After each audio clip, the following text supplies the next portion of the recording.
Welcome back, guys. Today we are getting back into our series of surviving in an urban situation, talking about what we would find in an office building. And today we're going to be breaking apart our CPU. Stay tuned.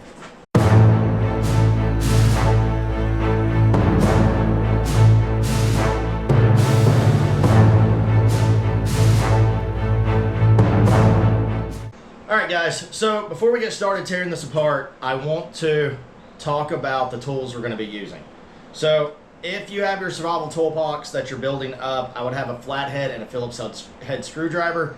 I would also have a pair of needle nose pliers and or a multi-tool and a multi-tool knife.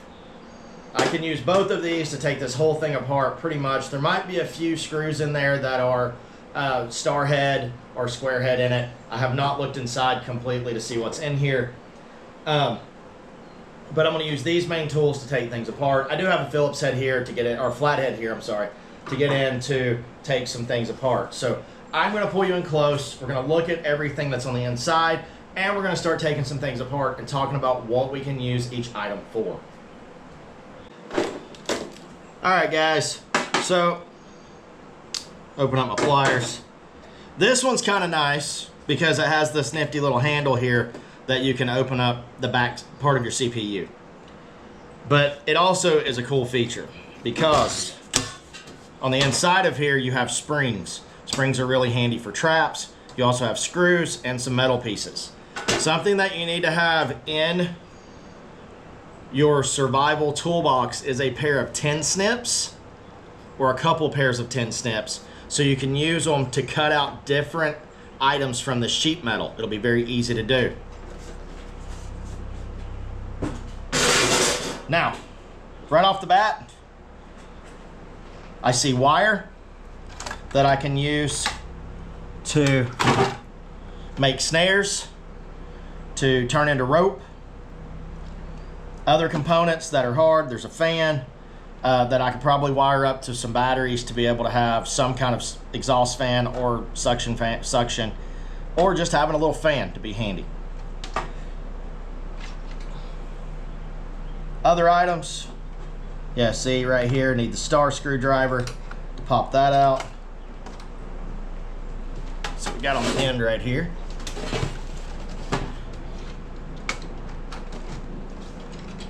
I'm not worried about breaking this. That's one benefit, is I can pop, break, pull apart all these different covers. I'm not worried about breaking it. Now, plastic. You have to be careful when you melt plastic down, but you can melt this and mold it into other things. You can pour it up in molds. You can do different projects with that. Also have a mesh right here that you could use for a grill grate.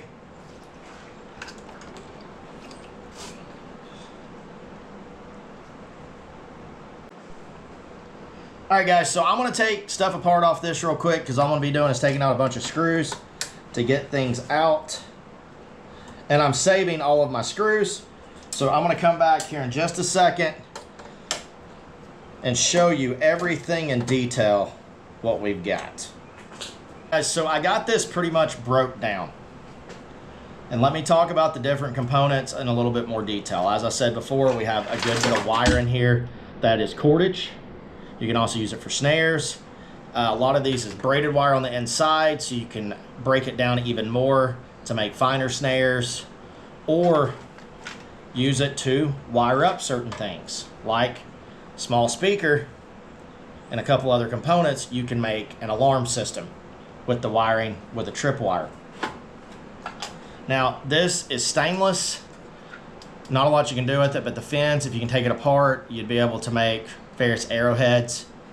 This is copper. You can melt that down to make a ton of good items, including spearheads and various items. Same goes for the hard drive. If the hard drive is aluminum cased, you can melt down the aluminum casing to be able to have to make solid items that are very durable but light. You can make spikes, various items like that.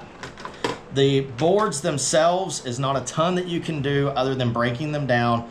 I would make little spearheads or little arrowheads out of them for small game hunting. They're light, be able to do a lot with. But with the copper in here, again, a lot of copper wire. You can make snares. You can use this copper, which is very fine on these transformers, braid it together to make different rope for tying or anything like that. This, that house this component with the fan on it, again, fans are handy. I can take out these screws, turn this into some kind of cook surface if I need to. Be careful with galvanized. If it gets too hot, anything galvanized can burn off some harmful chemicals, so just be aware of that. Now, one of the things that I want to do is I have a shear in my shop that I'm going to use, but you can do this with tin snips also, is I'm going to take one of our lids, or side panels, I'm going to cut it, and I'm going to show you a very quick, down and dirty arrowhead. So I'm going to go cut it out real quick and just show you the bases. Alright guys, so all I did was take our panel, one of our side panels, I cut a square, and then I cut a strip out of the square. And then when I cut that, I cut 2 angles off of it, which make this into basically a triangle. Now all I'm going to do is take my tin snips right here, and I'm going to cut in just a little bit and make a groove. So I have a place to run my wire around whenever I go to mount this. Now, if you have a file, use a file to file this and clean it up a little bit so it doesn't cut into the wire. Because even though this is wire, copper wire, it can still, as fine as it is, it can still be cut through over time. So there's one side.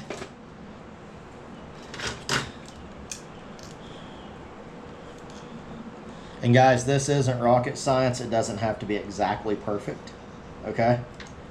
Just get it close.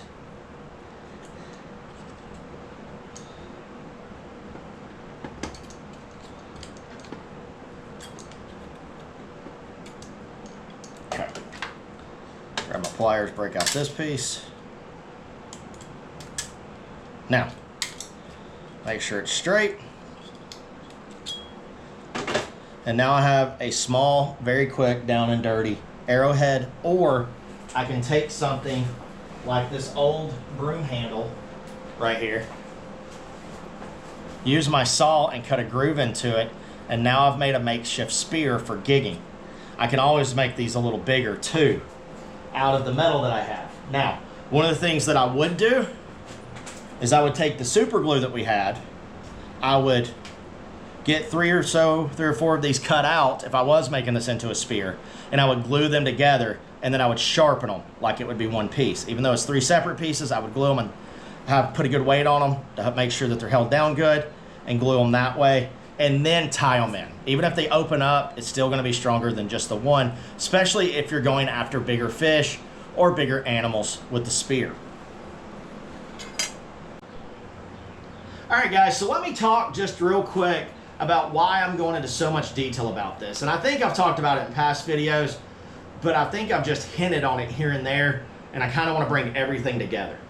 The reason why I'm breaking this down and showing you how to tear apart a CPU and turn it into arrowheads and spears and talking about all the different uses of wire is because most of us in any given day spends the majority of our time in the first 3 zones, in the survival zones that I talked about in a past video.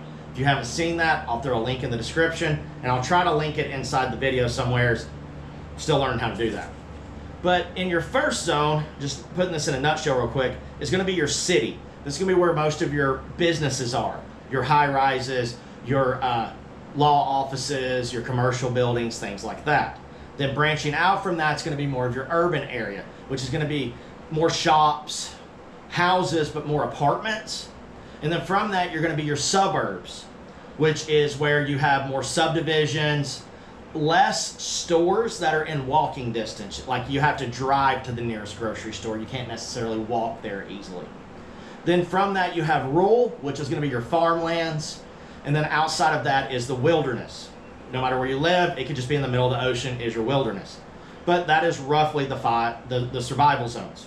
Now, Most of us spend the majority of our life in those first three zones. We stay in the city, the urban area, or in the suburbs.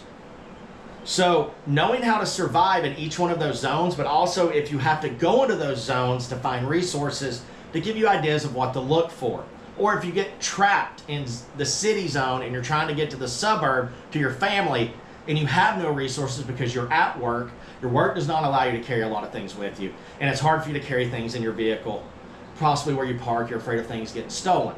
So you have a small kit with you so you can take things and improve your travels home, or after you've set up your base camp and this is where home is now, then you start branching out into the different areas to find items to improve your survivability and also convert you into being sustainable. So guys, that is the reason why I'm doing these videos like this and trying to show you items to think outside the box to help you survive if you are trapped in those areas. So guys, that is the video. If you have any other questions or you would like to see a survival toolkit is what I call it for these areas, plop a comment and I'll be happy to show you. Also, if you're looking for multi-tools, survival items, or anything, come and see us at the Knife Shop and Survival Outpost in Ooltewah, Tennessee. We will help you get everything you need to survive in any kind of situation. Guys, get outside, have an adventure, and God bless.